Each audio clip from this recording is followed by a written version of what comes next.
É innegable que calquera actividade económica vai a xerar algún emprego. Outra cousa é se a creación de emprego que se vai a dar compensa o que son todas as consecuencias que vai a ter esa actividade sobre o territorio, sobre o medio ambiente ou sobre a propia economía e a sociedade onde se asentan. Entonces, si vai a haber creación de emprego, pero habría que poñer na outra balanza que emprego se pode destruir, non? E se facemos iso, entonces as cousas non están tan claras. Non hai seguramente creación de emprego neto, sino que o que podemos asistir é unha destrucción de emprego neto, porque outras actividades que se dan nos mesmos lugares onde estaría calquera destas actividades mineiras son incompatibles co que pode ser unha actividade mineira a ceo aberto, que polas súas características vai a supoñer unha ocupación de parte do territorio e ademais vai a ter un impacto directo sobre unha zona moito máis ampla que o que é o espacio ocupado pola propia mina. Entre esas actividades están actividades agrarias ou actividades pesqueiras, actividades que forman parte do sector primario e que están moi ligadas precisamente ao territorio. É dicir, as características dese territorio son fundamentais para que poida subsistir unha actividade agraria ou as características do mar ou da ría son fundamentais para que poda haber actividades pesqueiras. No caso das actividades agrogandeiras, o que nos vamos a topar é que os efectos que se poden derivar dunha explotación mineira como pode ser a de Corcoesto son tais que poden levar polución ambiental, sobre todo polo arsénico que se vai a desprender pola moenda do mineral e que pode chegar a unha zona do territorio, que pode afectar a animais, que pode afectar a plantas, que pode afectar as persoas, non? Ademais do propio ruído que se deriva, por exemplo, das explosións que se van a realizar a diario ou da utilización da auga, que é unha auga que está aí, pero que cumpre unha función nos ciclos hidrolóxicos e que esa función vai se ver gravemente alterada polo uso masivo de auga que precisa a actividade mineira. No caso da pesca, pois sucede o mesmo, é dicir, se ese arsénico, xa non digamos se o cianuro que se utiliza para a separación do ouro, pois dese chegar, por exemplo, ás augas do río ou ás augas do mar por un accidente, a situación sería catastrófica, pero aínda non existindo un accidente, unha parte deses elementos acabarán no medio e acabarán afectando. Que ocurriría se, por exemplo, salta unha alarma por calquer estudo científico que di que os niveles de arsénico na auga ou que os niveis de arsénico nos alimentos que se obteñen nesa zona están por riba dos niveis que son admisíveis para a saúde humana? Pois estaríamos ante unha situación totalmente catastrófica, aínda non habendo un accidente para o conxunto da comarca. E ademais non hai que esquecer que estamos ante unha actividade que vai a durar moi pouco no tempo, mentras que estas outras actividades que xa existen son perdurables no tempo polas súas propias condicións de explotación. Existen desde hai moito tempo e poderían existir durante moito máis. Por outra parte, o potencial para producir máis alimentos, tanto de terra como do mar, vai máis aló do que agora se está facendo. Por tanto, tamén estamos eliminando ese potencial. Os impostos que podería pagar a nivel local, por lo tanto, que tería unha repercusión directa sobre eses concellos que se van a ver afectados, son impostos que a propia empresa e que a administración vai seguramente a permitir, non se van a pagar, porque as licencias municipais precisamente é un dos impostos dos que quedarían exentas estas actividades en caso de que fosen considerados proxectos industriais estratégicos, que é o que pretende tanto a empresa mineira como o que xa anunciou de alguna maneira a propia Xunta de Galicia, que está considerando precisamente esa consideración. Por tanto, non vai a deixar ningún tipo de imposto. Outro tipo de impostos, pois seguramente van a ser de menor importancia, pero impostos tamén pagan outras actividades que agora están presentes ali, e algún que podría ser importante como imposto sobre o valor engadido, como gran parte do que se produce vai ir para a exportación, pois tampouco vai a ser liquidado ni siquiera no Estado español. Vai haber construción de infraestructuras porque é necesario que as haxa, entre outras cousas, porque o transporte do mineral que se vai a facer supón unha carga importante sobre as infraestructuras existentes, ademais de que se van a destruir infraestructuras existentes, é dicir, agora existe algún tipo de infraestructura nos lugares que van a ser ocupados por estas explotacións mineiras e, polo tanto, esas infraestructuras teñen que ser sustituídas por outras. Por exemplo, se falamos de camiños ou falamos de estradas que terán que ser desviadas, cando non, por exemplo, infraestructuras ligadas a desviar regatos ou ríos, porque ese espacio vai a ser ocupado polo territorio da mina. Pero esa infraestructura non é unha mellora sobre a situación actual, é unha substitución de infraestructuras que tamén xa existen. E en canto ás outras, as que teñen que ver coas que son necesarias para o transporte do mineral, se iso se vai a facer, entre outras cousas, é máis un traballo de conservación das infraestructuras existentes pola destrucción que se vai a producir precisamente por ese uso masivo. Por lo tanto, tampouco hai novas infraestructuras. As que podríamos falar como especificamente novas son as que teñen que ver cos edificios ou outro tipo de instalacións que vai a construir a empresa mineira para realizar labores relacionados coa actividade mineira. Pero este tipo de instalacións, deste tipo de infraestructuras, son instalacións que deben desaparecer, como está recollido ademais nos propios proxectos mineiros, unha vez que esa mina se peche, porque precisamente no que sería a chamada recuperación dos espacios agredidos, o que se observa é que desaparezan esas infraestructuras. Por lo tanto, o que nos vamos a atopar non é con unha mellora infraestructural, é con actuación sobre infraestructuras existentes para sustituir as que existían ou outras que se ven dañadas, e as novas pois desaparecerán.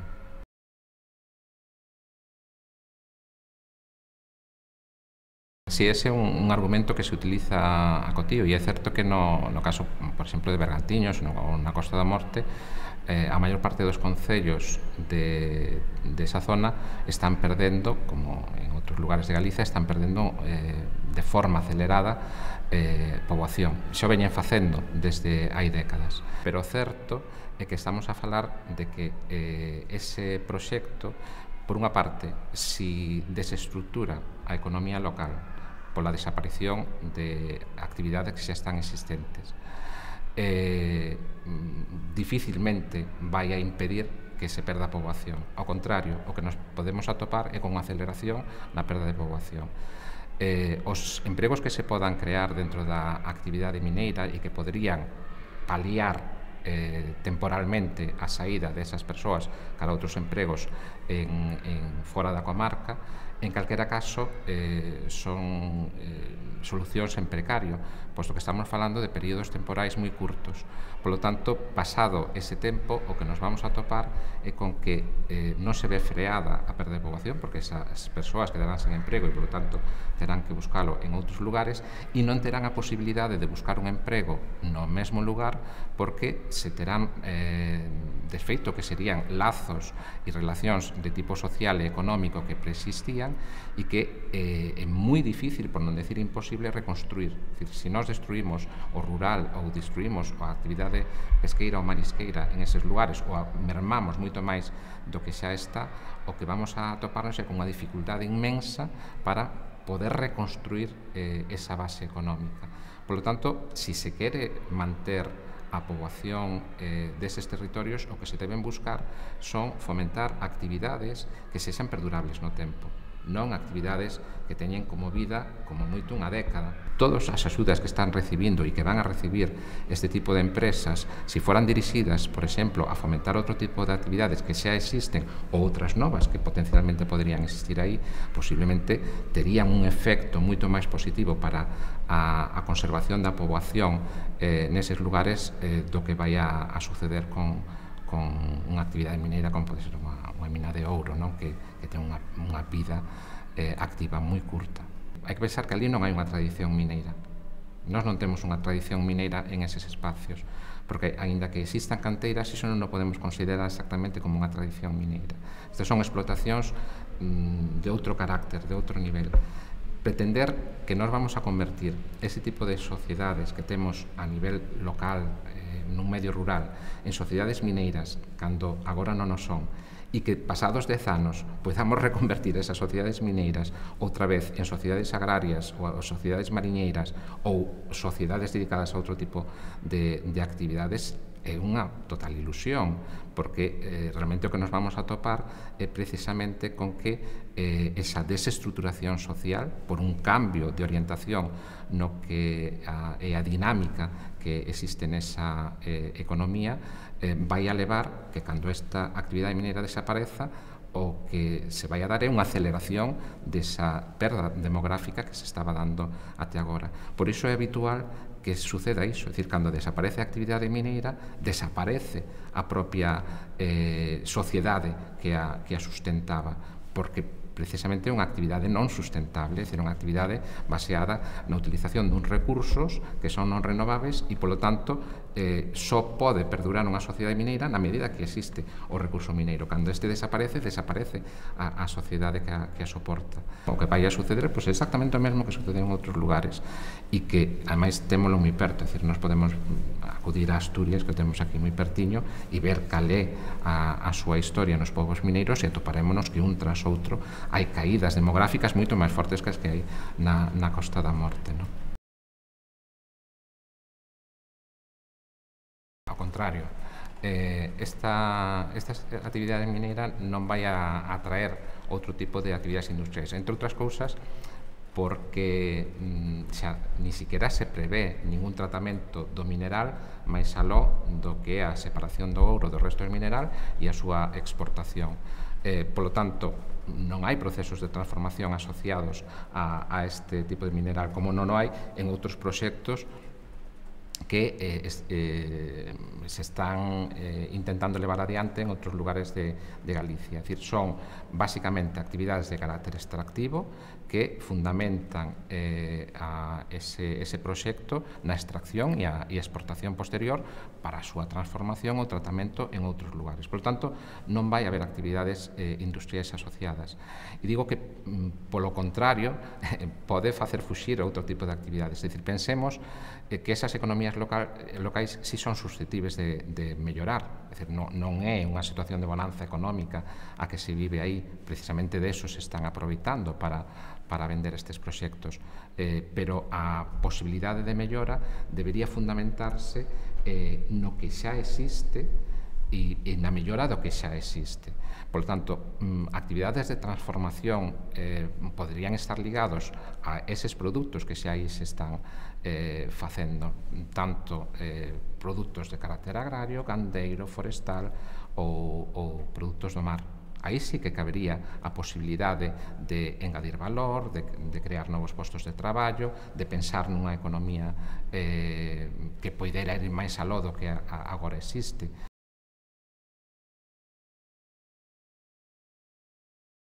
Certamente é moi difícil seguir os pasos a estas empresas, como pode ser o caso da minería de Corcoesto, porque continuamente se están dando cambios de denominación e cambios no accionariado, sin que sepamos certamente quen está detrás, porque cando vemos eses cambios de accionariado vemos que ao final acabamos sempre nunha empresa estranxeira, normalmente unha empresa canadiana, pero que ni siquiera é canadiana máis que polo seu domicilio social, porque despois posiblemente o que vamos a ter aí son fondos de investimento que proceden de calquer outro lugar do mundo. Entonces, a que se debe este baile de denominacións? Isto pode obedecer a varios motivos. Unha, ao propio negocio especulativo, é dicir, aquí a parte do que é o intento de conseguir un mineral nunha situación de certa crise que existe para determinados minerais, en particular para certos metais, tamén é un negocio financeiro e un negocio especulativo. Por lo tanto, gran parte do negocio destas empresas en estes momentos, sobre todo en estes momentos en que hai unha administración pública que é favorable a este desembarco masivo de empresas estranxeiras, é ter a concesión, ter as autorizacións pertinentes para levar a cabo a explotación. Eso xa ten un valor no mercado. É dicir, aínda antes de que se faga ningunha extracción de mineral, xa temos algo que pode ser comprado e vendido no mercado. Cada vez que se autoriza un papel dentro deste procedimento administrativo necesario para chegar á concesión final, xa temos algo que vai aumentando de valor no mercado. Por lo tanto, en parte, eses cambios de denominacións obedecen a xogos especulativos dos que moitas veces non somos conscientes porque, como digo, é moi difícil seguirlle os pasos. E son xogos especulativos que non se xogan aquí. É dicir, son mercados especulativos, mercados financeiros que en grande parte se xogan, por exemplo, en Toronto, na bolsa de Toronto. Pero, por outra parte, ese cambio de denominación tamén pode obedecer, e obedece, de feito, a un intento de eludir responsabilidades. É dicir, en caso de que haxa algún tipo de accidente ou que haxa unha consecuencia sobre o medio, sobre a saúde, etc., suscetível de dar lugar a algún tipo de reclamación, algún tipo de recurso, etc., o que nos poderíamos atopar é que aquela empresa que aparece como propietaria dos dereitos mineiros é unha empresa que apenas ten máis activos que a propia mina. É dicir, que o que nos podemos atopar é que se sucedese iso, o único que podíamos conseguir é que nos desen como pagamento por esas reclamacións, por esa responsabilidade, a mina. É dicir, a mina que nos lle demos previamente, porque non hai outros activos. É dicir, se nós temos unha empresa que é creada con un capital social ínfimo e na que, como digo, é moi difícil seguir os pasos, a quen lle vamos a reclamar con posterioridade? É dicir, sería moito mellor para nós que os que realmente están detrás deste negocio, é dicir, eses fondos de investimento ou eses grandes capitais, estiveran con nomes e apelidos aquí, porque polo menos nós poderíamos ir sobre eles en caso de que houbera algún problema. Moito máis cando non existen seguros de responsabilidade para a explotación desta mina. E non existen seguros de responsabilidade, entre outras cosas, porque por moito que se insista en que son actividades seguras, non hai ningunha empresa aseguradora que este disposta a asumir o risco dun accidente da envergadura que pode ter esta mina de Corcoesto, como xa sucedió e sucede en outros lugares do mundo. Por lo tanto, como non hai empresas de seguro que asuman ese risco, ou se o fan, faríano, pero con uns límites que estarían moi por debaixo do dano potencial que poden chegar a ter, pois o que se fai, entre outras cousas, é sobredimensionar os beneficios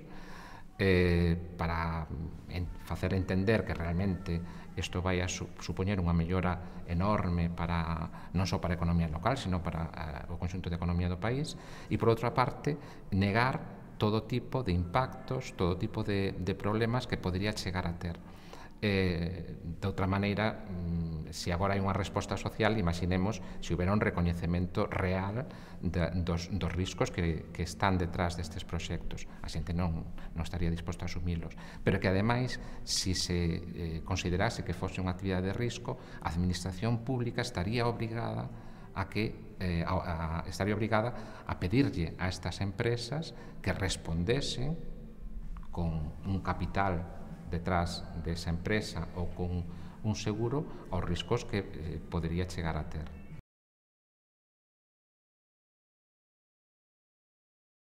O contexto global da minería responde por unha parte a unha forma de organizar a economía a nivel mundial. É dicir, estamos nunha economía que se basea nun crecemento continuado da actividade productiva e do consumo e, polo tanto, nese tipo de economía, como propia do capitalismo, pois o que se necesita tamén é unha cantidade de materiais que deben medrar pois, de forma exponencial, da mesma forma en como se agarda que aumente a produción e o consumo. máis aínda cando moitos deses materiais que son utilizados para a obtención deses produtos acaban como residuos en moi poucos meses. Decir, nos temos que a maior parte dos materiais que nós estamos utilizando agora en determinados produtos e que están sendo comprados agora eses produtos, pois en 3, 4, 5 meses pois acabarán como residuos, sin que haxa unha recuperación deses materiais. Por lo tanto, que temos que estar acudindo continuamente a unha nova extracción de materiais. Así que, nun contexto no que hai países que están aumentando moito o seu crecemento, aínda que en outros existe unha crise importante, pois esa demanda de materiais e particularmente de metais pois leva a unha procura destes materiais por todo o mundo. O que sucede é que non todos os países son igualmente permisivos a hora de acceder a que este tipo de instalacións, deste tipo de proxectos, se desenvolvan nos seus territorios. Non é que Galiza teña unha cantidade de minerais especialmente relevante dentro do contexto mundial, é dicir, temos unha riqueza mineral importante, pero dentro do conxunto do planeta, pois somos unha parte pouco significativa. Esta procura estáse facendo en todos os lugares do mundo, non só no caso de Galiza. O que ocorre que como en determinados lugares si hai unha resistencia a que estes proxectos se leven adiante precisamente polos seus impactos, o que se intenta que en aqueles outros lugares en que hai maior permisividade tratar de obter eses materiais o antes posible. Dicir, o que se quere facer, entre outras cousas, é conseguir, como decía antes, os dereitos mineiros necesarios para a súa explotación e aínda que esa explotación non sexa inmediata, aínda que esa explotación pois se demore a mellor certo tempo, pero ter esos dereitos antes de que cambie a opinión sobre os proxectos mineiros. E hai lugares en que esa permisividade é moito maior, sobre todo se a administración pública cumpre un determinado papel de colaboración e se, por outra parte, a degradación económica e social en eses países é tal que é máis fácil convencer a esa sociedade de que, aínda cando exista un impacto, que sempre vai a ser considerado moito menor do real, pois vai haber algún tipo de mellora económica. Pois a xente está disposta a agarrarse a calquer posibilidade de mellora económica por moi pouca que sexa isto. Non é por casualidade que moitos proxectos mineiros fortemente agresivos se den en países do chamado terceiro mundo, en países non desenvolvidos, porque precisamente esa situación de degradación económica e social é maior. máis aínda, precisamente por esa degradación económica e social e por esa colaboración que pode haber das administracións públicas, estas poden xustificar que se apoie económicamente a estas actividades. É dicir, cando se supón que son rendíveis, ou se nos di que son rendíveis, que son beneficiosas, en cambio van a recibir continuas axudas públicas, continuas subvencións que non van dirixidas especificamente á actividade extractiva, pois que isto moitas veces non sería posible legalmente, pero si vai asociado a outro tipo de actividades, temas de formación, temas de investigación, que moitas veces o que se está pagando son precisamente as prospeccións mineiras, porque non hai investigación propiamente dita, é dicir, o que hai é un traballo de prospección mineira, que é realmente un custe de explotación, pero que é vendido como un gasto en I+D, que non o é, non? Porque non mellora o coñecemento, non é o desenvolvemento de novas tecnoloxías, etc. Non? Entonces, ese goteo constante de subvencións vaise a dar en moitos casos. No caso de Galiza, aínda máis, porque na medida en que estes proxectos podan ser considerados proxectos industriais estratégicos, como contempla a propia norma, son susceptibles de recibir subvencións en mellores condicións o que podría facer calquera outra actividade productiva. É dicir, non só quedan exentos do pagamento de impostos, que xa é unha forma de subvención, sino que ademais van a recibir subvencións directas sin ter que concurrir a convocatorias como tería que concurrir calquera outra empresa, por exemplo, calquera outra empresa que poida existir nas bisbarras onde se vai a levar adiante a actividade extractiva. A sustentabilidade na minería é prácticamente imposible, porque estamos falando de recursos non renovables e, por lo tanto, se nós queremos que algo poida perdurar no tempo e que as xeracións futuras poidan ter as mesmas condicións que nós temos agora no presente, pois dificilmente. É dicir, se nós esgotamos un recurso, as xeracións futuras non van poder utilizalas, por lo tanto, non existe esa sustentabilidade. Si queremos que se achegue a algo semellante ao que podría ser unha actividade sustentable, primeiro, non debería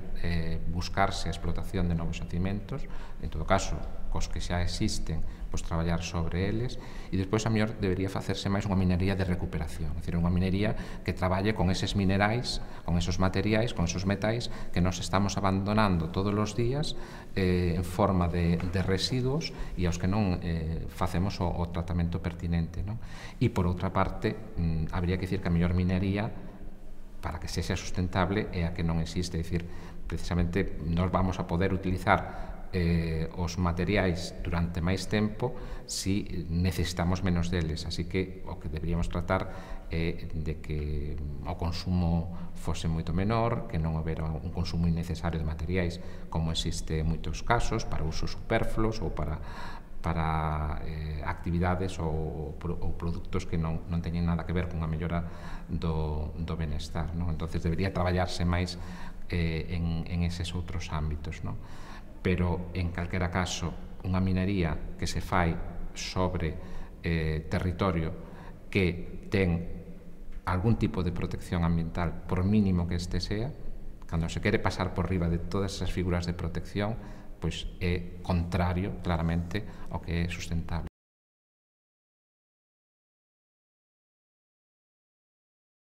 Eu son da comarca de Bergantiños, nacín ali, e, bueno, pues a miña familia toda é de ali. Por lo tanto, durante moitas xeracións estábamos nunha economía sustentable, é dicir, non podería existir unha sociedade en ese lugar, xeracións tras xeración, se non houbera unha economía de carácter sustentable. O que ocurre é que, se nós queremos que siga sendo sustentable, o que temos que facer é cousas distintas ás que están facendo. A forma de entender o desenvolvemento no rural, en xeral en Galicia e en moitos lugares do mundo, é considerar que o rural é un problema. E entonces empezamos mal. É dicir, pensamos que o rural é un problema, que a forma de mellorar o rural e urbanizalo, por exemplo, entonces é que non estamos entendendo nada, non? O que temos que traballar é precisamente cos elementos básicos do que é unha sociedade rural, que son os recursos renováveis que existen en eses lugares e as actividades tradicionais que hai aí. Que hai cousas que cambiar, evidentemente, entre outras cousas, porque esa economía ten abandonado moitos dos elementos que son propios dunha economía sustentable, do que poderíamos considerar unha economía ecolóxica, entre outras cousas, porque se foron implantando modelos de desenvolvemento que nada tiñan que ver coa realidade propia de ese territorio, non? Potencial existe moito, é dicir, é un territorio moi rico para producir alimentos, para producir madeira, para producir produtos do mar en unha extensión relativamente pequena. Nos temos unha grande potencialidade por todos eses recursos existentes, aparte destes recursos minerais que, como vemos, tamén existen e que en cantidades pequenas se viñan utilizando para usos tradicionais, pero nada que ver co que se está planteando agora, non? Entonces, o que habría que mirar máis para dentro, pensar menos en solucións externas, solucións máxicas que poidan vir de fora e pensar máis no que son as características propias do territorio e tratar desde aí de melloralas. Pero isto que é fácil decir, lóxicamente máis difícil de facer e, sobre todo, é algo que nunca se fixo, por lo menos nas últimas décadas, nunca se fixo. É dicir, sempre que se buscou solucións para esa zona foi tratando de buscar que houbera o desembarco de algún proxecto externo que se instale ali que de alguna forma resolva todos os problemas dunha vez. Eso non existe. As solucións son moito máis lentas, pero sendo lentas poden ter máis perdurabilidade no futuro e aí estaría un pouco a base do traballo, ver cales son eses recursos que, como digo, son maioritariamente recursos renováveis e promover que eses recursos poidan ser explotados dunha forma sustentable, non?